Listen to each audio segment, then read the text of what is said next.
গ্রামের নাম ছিল চন্দনপুর। এই গ্রামে থাকে হরেন, তার মা কমলা দেবী এবং তার বড় বউ মাধবী। সংসারটা খুব শান্ত ছিল যতক্ষণ না হরেন দ্বিতীয় বিয়ে করে। এই বাড়িতে নিয়ম কানুন আছে বুঝলি। আমি একা হাতে সংসার চালিয়েছি, এখন দুই বউ সামলানো কি কম কথা? কে আগে উঠবে ঘুম থেকে, কে রান্না করবে, কে আমার পা টিপবে, সব ঠিক করে দেব আমি।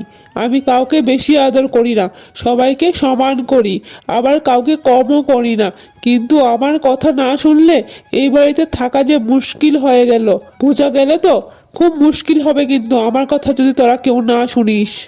আমি যেইভাবে চাইবো আমার সংসারটা চালাতে সেইভাবেই আমি চালাবো।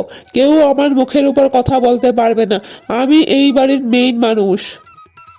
মা, তুমি একটু বুঝে শুনে কথা বলো।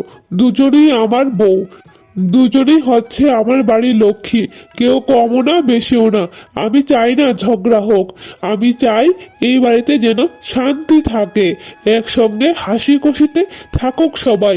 আমি সেটাই চাই। আমি মাঝখানে পরে পাগল হয়ে যাব নাকি? একটু মানিয়ে নাও মা, তুমি দুজনকে একটু মেনে নাও। একটু মেনে নিলে আর এত সমস্যা হবে না, কোনো সমস্যাই হবে না। তুমি বুঝতে পারছো না কেন? তুমি ভালোভাবে বলবে, দেখবে ওরাও সবকিছু কাজ করে দেবে তোমার, আর কোনো সমস্যা হবে না এই বাড়িতে। আমি এই বাড়িতে প্রথম এসেছি, তাই এই বাড়ির রাজত্ব থাকবে আমার হাতে। এই রান্নাঘর আমার, এই উঠোনও আমার, সবগুলো আমার, সব চেনা জিনিস। আমি কাউকে ভয় পাই না, কিন্তু আমি অপমান সহ্য করি না। ছোট বউ এলেই কি আমি বাতিল নাকি? আমি কাজ জানি, সংসার জানি কিভাবে করতে হয়। আমি লড়াই করব না, কিন্তু মাথা নতও করব না। এই বাড়িতে আমার জায়গা আমি নিজেই বানাবো। ছোট বউ এলে কি আমার জায়গা আমি ছেড়ে দেব নাকি? আমার জায়গা থেকে আমি এক পাও নড়ব না। ছোট বউ ছোট বউয়ের মতো থাকবে, আমি আমার জায়গা ছাড়বো না মানে নাই। আর আমি আমার যতটুকু কাজ ছিল সেইটুকুই করব। আমি কোনো এর থেকে এক দণ্ড বেশি কাজও করব না। এতদিন ধরে সংসার করে এসেছি, আমার একটা জায়গা বানিয়েছি, আমি কি এত সহজেই ছেড়ে দেব নাকি আমার জায়গাটা? তা যদি ছোট বউ এরকম ভেবে থাকে তাহলে কিন্তু ও খুব ভুল ভাবছে। আমি আমার জায়গা ছাড়ার মানুষ নয়। আমি নতুন, ভুল হলে আমাকে মাফ করবেন। কারোর জায়গা নিতে আমি আসিনি, আমি শুধু ভালোবাসা চাই। দিদি, তুমি যদি সাহায্য করো আমাকে, তাহলে আমি সব কাজ শিখে নেব খুব তাড়াতাড়ি। আমি ঝগড়া চাই না, আমি চাই শান্তি। এই সংসারটা যেন শান্তিতে থাকে। এই বাড়িটাকে আমি আপন করে নিতে চাই। আমাকে একটা সুযোগ দাও। আমি এই বাড়িতে কারোর সঙ্গে ঝগড়া করতে চাই না। আমি সবার সঙ্গে মিলে মিশে হাসি আনন্দে থাকতে চাই। কে চাই কার বাড়িতে ঝগড়া? আসলে তো আমি এরকম মানুষ নই। আমি চাই সুন্দরভাবে যাতে আমরা থাকতে পারি এই বাড়িতে। আর দিদি, তোমাকে নিয়ে তো আমার কোনো হিংসা নেই। তুমি কেন এরকম ভাবছো? এই ঘটনার পর থেকে চন্দনপুরের সেই বাড়িতে আর আগের মতো শান্তি নেই। একই উঠোনে দুই সতীন থাকে, একই রান্নাঘরে দুই রকম হাঁড়ি বসে, আর মাঝখানে শাশুড়ি কমলা দেবী চালাকি চোখ করে। ভোরের আলো ফুটতেই রান্না করে ঢুকে পড়ে মাধবী। ঠিক তার পেছন পেছনই আসে ছোট বউ রেনু। চোখে চোখ পড়ে তাদের, কিন্তু কথা নেই ওদের মধ্যে, কিন্তু মনে মনে রয়েছে আগুন। এই রান্নাঘরে আমি প্রথমে ঢুকি, এটাই নিয়ম। তুমি নতুন বলে সব নিয়ম বদলে যাবে, তাহলে তুমি খুব ভুল ভাবছো। কিন্তু আমি চুপ থাকি মানেই যে আমি দুর্বল, এরকম কিন্তু ভাবার দরকার নেই। আমার ধৈর্য আছে অনেক, কিন্তু সেই ধৈর্যের একটা সীমাও আছে, তুমি জেনে রেখো। তোমাকে বলে রাখছি আমি আজ থেকে। শাশুড়ির কথায় নাচলে একদিন পরে যাবে, আমি সাবধান করে দিলাম তোমাকে। তুমি একবার ভেবে নিও আমার কথাটা। শাশুড়ি তোমাকে যতই কথা শোনাক না কেন, তুমি সেই সব শুনে যদি ওর কথায় পা দাও তাহলে কিন্তু খুব ভুল করবে। আমি আগে থেকে তোমাকে বলে দিচ্ছি, সময় থাকতে বুঝে নিও আমার কথা। এই বাড়িতে এখন রান্নাঘরে আমার নিয়মেই চলবে। দিদি, আমি কারোর জায়গা নিতে আসিনি। আপনি রাগ করলে আমি দোষী হয়ে যাই না? আমি চেষ্টা করছি সব কাজ শেখার এবং শিখছিও ধীরে ধীরে। আপনি যদি একটু সহযোগিতা করতেন তাহলে আমি আপনার সঙ্গে থাকতে চাই, আপনার সঙ্গে থেকে হাতে হাত দিয়ে কাজ করতে চাই, আপনাকে সাহায্য করতে চাই। কিন্তু আপনি তো বুঝতে পারছেন না, আপনি মনে করছেন আমি ঝগড়া করছি। ঝগড়া করে কিছু পাওয়ার নেই, আমি যে শুধু শান্তি চাই। ঝগড়া করে কিছু পাওয়া যায় না, এরকম করলে তো সংসার চলবে না, সেটা আমি জানি। আপনি কেন বুঝতে পারছেন না? আমি জোর করছি না। বড় বউটা খুব চালাক রে, নিজেকে খুব বড় ভাবছে। তুই একটু কেঁদে ফেল, দেখবি হরেন তোর কাছে এসে দাঁড়াবে, তোর পাশে থাকবে। এই সংসারে টিকতে গেলে বুদ্ধি লাগবে, সবাই সোজা পথে চলে না। আমি তোদের ভালোই চাই, কিন্তু বেশি ভালো হতে গিয়ে ঠকে যাস না যেন, বুঝলি? তুই যদি একটু কান্নাকাটি করিস তাহলে হরেন তোকে এসে ভালোবাসা দিবে, তোকে বুঝবে, তোর কাছে থাকবে। আর তুই যদি এরকম করিস ও কিন্তু বড় বউয়ের পাশেই চলে যাবে। তুই বুঝতে পারছিস না কেন? একটু নাটক জানতে হয়, নাটক না করলে সংসারে টিকা যায় না। মা, আমি কোনো নাটক করতে চাই না, আমি তো চাই শুধু ভালোবাসা। নাটক করে কি আসল ভালোবাসা পাওয়া যাবে? আমি তো মনের মতো মানুষ গড়ে ওঠার চেষ্টা করছি। আমি যদি নাটক করি তাহলে তো কোনো না কোনো দিন ঠিক ধরা পড়ে যাব। তখন তো উনি আমাকে আর বিশ্বাস করবে না, তখন ভাববে আমি বুঝি ঠক মানুষ। কিন্তু না, আমি এইরকম মনের মানুষ না। আমি আসলেই ওকে ভালোবাসি এবং সংসারটাকেও ভালোবাসি। আমি চাই এভাবে ভালোবাসা দিয়ে সংসারটা যাতে ভরে ওঠে। আমি এরকম একটা সংসার চাই। কি হচ্ছে এসব? একটু কথা বললেই ঝগড়া হয়ে যায় বাড়িতে। আমি কাজে গিয়েও শান্তি পাই না, বাড়িতে এসেও শান্তি পাই না। দুজনেই আমার বউ, দুজনেই আমার কাছে খুব প্রিয়, কিন্তু আমি কার কথা শুনবো? মা এক কথা বলে, বউ আরেক কথা বলে। এই সংসারে কি ভেঙে যাবে নাকি? আমি তো কিছুই বুঝতে পারছি না। আমি তো চুপ করেই থাকি, কিছু কথা বললে আবার ঝগড়া বেঁধে যায় বাড়িতে। মা বলে এরকম কর, বড় বউ বলে এরকম করো, আর ছোট বউ চুপচাপ থাকে। কি জানে চাই, আমি কিছুই বুঝতে পারছি না। আমি যে কোন পথে যাই, আমি দিশাহারা হয়ে যাচ্ছি। মাধবী একদিন ডাল রান্না করেছিল, তখন সেই ডাল রেনুর হাত থেকে পড়ে যায় মেঝেতে। দেখলে, এই হলো তোর কাজ, সব কিছু শুধু নষ্ট করিস তুই।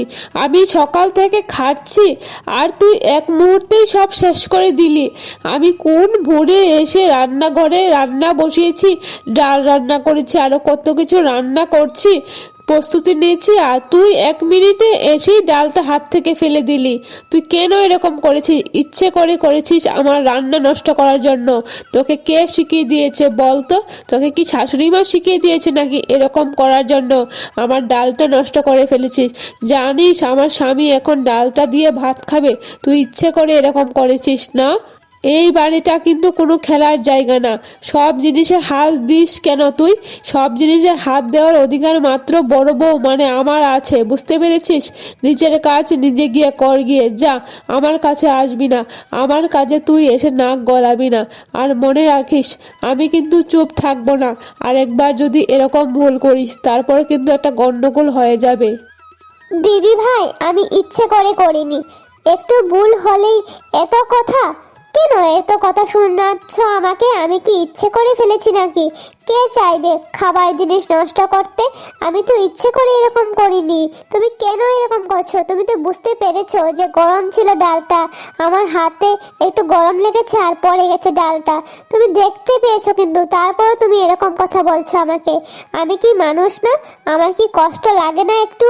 সবসময় দোষী আমাকে কেন করো তুমি? এই বাড়িতে কি কোনো দাম নেই আমার? আমি তো সবাইকেই আপন ভাবতে চেয়েছিলাম, আজ বুঝলাম আমি যে একা, কেউ আমার পাশে নেই। সবাই সবসময় শুধু আমার ভুলটাই দেখতে পায়।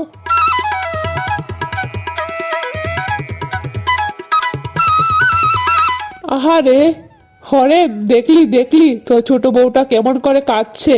বড় বউটা কিন্তু খুব জ্বালাচ্ছে ওকে। আমি আগে থেকেই বলেছিলাম দুই বউ এক বাড়িতে থাকলে যে শান্তি হয় না। তুই এখন বুঝে নে কাকে সামলাবি আর কাকে বুঝাবি। আমি তো বয়স্ক মানুষ, আমার আর শক্তি নেই। আমি যে কি করি কিছুই বুঝতে পারছি না। এই দুই বউকে সামলানোর আমার দ্বারা হবে না। আমি বুঝতে পেরে গেছি। বড় বউটা কি জানি বলেছে ছোট বউটাকে, এখন ছোট বউটা হাউমাউ করে কান্না করছে। ওকে কিভাবে থামাবি? দেখ দেখ, তুই দেখ, আমি আর পারছি না। হরেনের ভাঙা মন। হরেন চুপ করে দাঁড়িয়ে থাকে, চোখে ক্লান্তি আর মনে অপরাধ বোধ থাকে। সে বুঝে এই আগুন যে ছোট আগুন নয়। দুই সতীনের মাঝে দেওয়াল উঠে দাঁড়িয়েছে শাশুড়ির কথায়, আর হরেন দুই দিক থেকেই হেরে যাচ্ছে যে। আমি আর পারছি না, প্রতিদিন নতুন ঝগড়া, নতুন অভিযোগ। আমি তো চাইনি এরকম হোক সংসারটা। আমি তো চেয়েছি দুই বউ আর মাকে নিয়ে সুন্দরভাবে থাকতে সংসারে, কিন্তু কি থেকে যে কি হয়ে গেল আমি কিছুই বুঝতে পারছি না। দুজনকে সুখ দিতে গিয়ে আমি যে নিজেই ভেঙে পড়েছি এখন। একজনের পাশে দাঁড়ালেই আর একজন ভেঙে যায়। আমি কি ভুল করেছি? দুই বউ কি এক সংসারে থাকতে পারে না? আজ মনে হচ্ছে এই বাড়িটা আর আমার নেই। সব দোষ কি আমার নাকি? আমি কি মানুষ নই? আমি এতদিন চুপ থেকেছি, সহ্য করেছি। আজ যদি মুখ খুলেছি তার কিন্তু একটা কারণ আছে, তার জন্যই আমি মুখ খুলেছি। তাতেই আমি খারাপ হয়ে গেলাম। নতুন বউ এলেই পুরনো বউকে সরিয়ে দেবে, এই নিয়ম আমি মানি না। আমি আমার অধিকার চাই। এই সংসারে আমি আমার সম্মান চাই। প্রয়োজন হলে আমি লড়ব, আমি একাই লড়ব। আমি লড়ে দেখাবো যে আমার সম্মান আমি নিতে পারি। আমি এখানে এসে ভুল করেছি। সবাই ভাবে আমি নাটক করি, কিন্তু আমার বুকের ভেতর যে কষ্ট জমে আছে তা কেউ দেখে না। আমি শুধু স্বামীকে ভাগ করতে চাইনি, আমি চেয়েছিলাম একটু ভালোবাসা। এই বাড়িতে আমি কি সত্যিই অচেনা হয়ে গেলাম? আমার কি কোনো জায়গা নেই? এই সংসারটা ভালোভাবে যাতে থাকে সেই চেষ্টা চালিয়েছিলাম। সেটা কি আমার খুব ভুল হয়েছে নাকি? আমি চেয়েছিলাম সবাইকে একসঙ্গে মিলিয়ে নিয়ে থাকতে, কিন্তু সেই চাওয়াটা যে বড় ভুল হয়েছে এখন তা আমি বুঝতে পারছি। আমি তো আগেই বলেছিলাম দুই বউ মানে ঝামেলা। আমি বয়স্ক মানুষ, আমার শান্তির দরকার। তোমরা নিজেরা ঠিক করো, আমি মাঝখানে পড়তে চাই না। কিন্তু একটা কথা মনে রেখো, এই বাড়ির নিয়ম কিন্তু আমি বানিয়েছি। কে থাকবে কে যাবে, শেষ কথা এইটাই আমার। আজ আমি একটা সিদ্ধান্ত নেব। এইভাবে যে আর চলতে পারে না। মা, তুমি অনেক কিছু বলেছ, দুজনেই অনেক সহ্য করছে, কিন্তু এখন আর কারোর ত্যাগ করতে হবে না। এই বাড়িতে একসঙ্গে থাকা যে আর সম্ভব নয় তা আমি বুঝতে পেরেছি। কাল সকালেই আমি বলবো সব। আজ রাতটা শেষ হতে পারলেই বাঁচি। আজ রাতটাই শেষ রাত হতে পারে এই সমস্যার। রাতের অন্ধকারে মাধবীর চোখে রয়েছে আগুন, রেনুর চোখে রয়েছে ভয়, শাশুড়ির মুখে রয়েছে রহস্য, আর এদিকে হরেন একলা উঠোনে বসে রয়েছে ভাঙা সংসারের দিকে তাকিয়ে। পরদিন সকালে শাশুড়ি বসে রয়েছে, দুই বউ দুই দিকে রয়েছে, হরেন সামনে দাঁড়িয়ে রয়েছে। কেউ কিছু বলছে না, চোখে চোখ পড়তেই বুকে কাঁপন ধরেছে ওদের। আমি সারা রাত ভেবেছি, একটা সিদ্ধান্তে আমি পৌঁছেছি। আর এই সিদ্ধান্তে যে আমাকে পৌঁছতেই হতো। এই বাড়িতে প্রতিদিন অশান্তি চলছে। আমি কাউকে ছোট করতে চাই না, কিন্তু কাউকে খুশি করতেও যে পাচ্ছি না। আমি জানি এই সিদ্ধান্ত কারো না কারোকে কষ্ট দেবে, তবু বলতেই হবে। আজ থেকে কিছু বদলাবে এই সংসারে। এই সংসারটা যে আর আগের মতো চলবে না। আগের মতো চললে প্রতিদিন শুধু ঝগড়া আর ঝগড়া। এই ঝগড়া সামলাতে সামলাতে আমি যে ক্লান্ত হয়ে যাচ্ছি। এই ঝগড়া সামলাতে গিয়ে আমি কাজেও মন দিতে পারছি না, কাজেও ঠিক মতো কাজ করতে পারছি না গিয়ে। এতে অনেক সমস্যা হচ্ছে। ভেবে দেখি সরেন, সংসারের কথা ভাব, লোকের কথা ভাব। দুই বউ এক ছাদের নিচে থাকলে শান্তি হয় না। আমি অনেক দিন বেঁচে আছি, অনেক কিছু দেখেছি। আমার অভিজ্ঞতা যে ফেলনা নয়। তুই যাই বলবি আমি শুনবো, কিন্তু ভুল করলে দায় কিন্তু তোরই হবে। আগে থেকে বুঝে নে, কি করবি তা বুঝে শুনে কর। আমি প্রস্তুত, যা বলার বলো, আমি ভেঙে পড়ব না। আমি এই সংসারে নিজের জায়গা বানিয়েছি, কেউ দয়া করেনি আমাকে, কেউ এখানে আমাকে দয়া দেখাতেও এসো না, এই কথা শুনতে আমি চাই না। নে যদি আমার পক্ষে থাকে আমি মাথা উঁচু করেই থাকবো, আর অন্যায় হলে চুপ থাকবো না, কিন্তু আমি কথা বলবোই। কেউ আবার তোমরা বলো না যে আমাকে দয়া করে রেখেছো এই সংসারে, তাহলে কিন্তু খুব খারাপ হয়ে যাবে। সেইটা আমার অধিকার এই সংসারে থাকাটা, আমি হচ্ছে এই বাড়ির বড় বউ। আমি কিছু চাই না তোমাদের থেকে, আমি শুধু একটা কথাই জানতে চাই, আমি কি খুব বোঝা হয়ে গেছি তোমাদের জন্য? আমি কি খুব সমস্যা? ভুল করলে শিখতে পারি, অপরাধ করলে ক্ষমা চাইতে পারি, কিন্তু এভাবে চুপচাপ বিচার মেনে নেওয়া আমার পক্ষে কঠিন। আপনি যা বলবেন আমি শুনবো, কিন্তু সত্যটা আমি জানতে চাই। আজ আমি বলছি, এই বাড়িতে সবাই একসঙ্গে থাকলেও নিয়ম বদলাবে। কে কার অধীনে থাকবে, কে কি করবে, সব নতুন করে ঠিক হবে। আর যদি কেউ এই নিয়ম মানতে না পারে, তাহলে তাকে এই বাড়ি ছাড়তে হবে। আমি আর কোনো দ্বিধায় থাকবো না। আজ থেকে আমি কঠোর হব, নয়তো এই সংসারটা তিলে তিলে শেষ হয়ে যাবে। মাধবী চমকে উঠে, রেনুর চোখে জল এসে যায়, আর শাশুড়ি তখন হালকা করে হাসে। হরেন, তুই যা বলেছিস সবটাই ঠিক, কিন্তু একটা কথা তুই এখনো জানিস না, এই সংসার নিয়ে আমি এতদিন চুপ করেছিলাম কেন। তার একটা বড় কারণ আছে। আজ আমি যদি সেই সত্যটা বলি, তোর এই সিদ্ধান্ত ভেঙে পড়তে পারে। চন্দনপুরে সেই বাড়িটা আজ অদ্ভুত নীরব, যেন দেওয়ালগুলো কিছু শুনতে চাইছে। শাশুড়ি কি বলতে চলেছে। হরেন স্তব্ধ হয়ে গেছে, মাধবী আর রেণু দুজনেই আতঙ্কিত হয়ে গেছে। তোমরা সবাই আমাকে খারাপ ভাবছো তো, কিন্তু আমারও একটা গল্প আছে এই বাড়িতে। আমি যখন বউ হয়ে এসেছিলাম, আমারও একটা সতীন ছিল। আমি তখন ঠিক মাধবীর মতোই গর্বিত, আত্মসম্মানী ছিলাম, আর আমার সতীন ঠিক রেণুর মতো চুপচাপ আর নরম ছিল। কিন্তু তখন আমাদের মধ্যে আগুন লাগিয়েছিল আমার শাশুড়ি। সেই আগুনেই আমার সংসার পুড়ে ছাই হয়ে গিয়েছিল। আমার শাশুড়ি সবসময় উল্টোপাল্টা কথা বলে আমাদের মধ্যে ঝগড়া লাগাতো, আর সেই ঝগড়ায় আমরা বুঝতে না পারে ঝগড়া লাগতাম, আর তার জন্য সংসারটা শেষ হয়ে গেছে একেবারে। মা, তুমি কখনো তো এসব বলনি আমাকে। আমি জানতামই না তোমার জীবনে এরকম কিছু ছিল। তাহলে তুমি কেন এই একই ভুল করছো আবার? আমাদের কেন একই পথে ঠেলে দিলে তুমি? আমি তোমাকে বিশ্বাস করতে চেয়েছিলাম, কিন্তু তুমি এরকম কেন করলে? আমি তো কিছু বুঝতে পারছি না, এরকম করার তো কোনো কারণ ছিল না। কারণ আমি ভয় পেয়েছিলাম। আমি চাইনি আমার ছেলে কষ্ট পাক।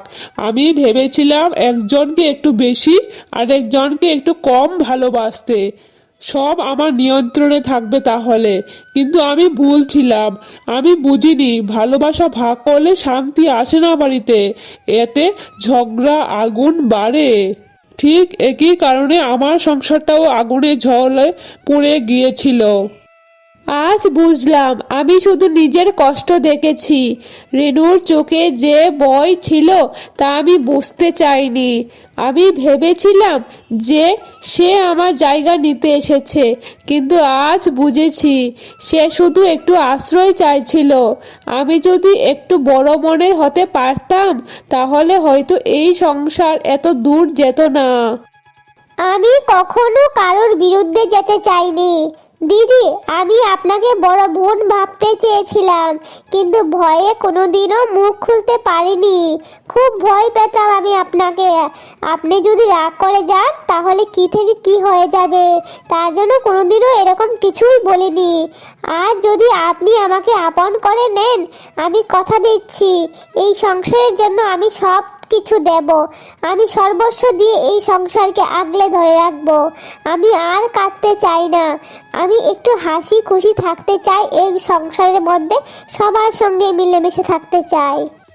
আজ থেকে এই বাড়িতে আর কোনো রাজনীতি চলবে না। মা, তুমি আমাদের মা, কিন্তু সংসার ভাঙার অধিকার যে কারোর নেই, তোমারও নেই। দুজনেই আমার বউ, দুজনেই আমার কাছে সমান। কেউ একটু বেশিও না আর কেউ একটু কমও না। কাজ ভাগ হবে, ভালোবাসাও ভাগ হবে। আর যদি কেউ অন্যায় করে তাহলে আমি হলেও তা ক্ষমা পাবো না। সবার জন্য সমান হবে। অন্যায় হলে যে শাস্তি পেতেই হবে, এটাই আমার শেষ কথা। আমি ভুল করেছি, আমি ক্ষমা চাই। আজ থেকে আমি শাশুড়ি নয়, আমি শুধু একজন মা হয়ে থাকব। তোরা যদি আমাকে আরেকটা সুযোগ দিস তাহলে আমি এই সংসারটাকে আগলে ধরে রাখবো। আমি কথা দিচ্ছি তোদেরকে, তোরা দেখে নিস। তখন মাধবী আর রেনু ওদের ভুল বুঝতে পেরে ওরা মিলে যায় এবং ওদের চোখেও জল এসে যায়। সেটা ছিল সেদিন আনন্দের জল। আর সেটা হরেন দূর থেকে দেখে হালকা হাসে।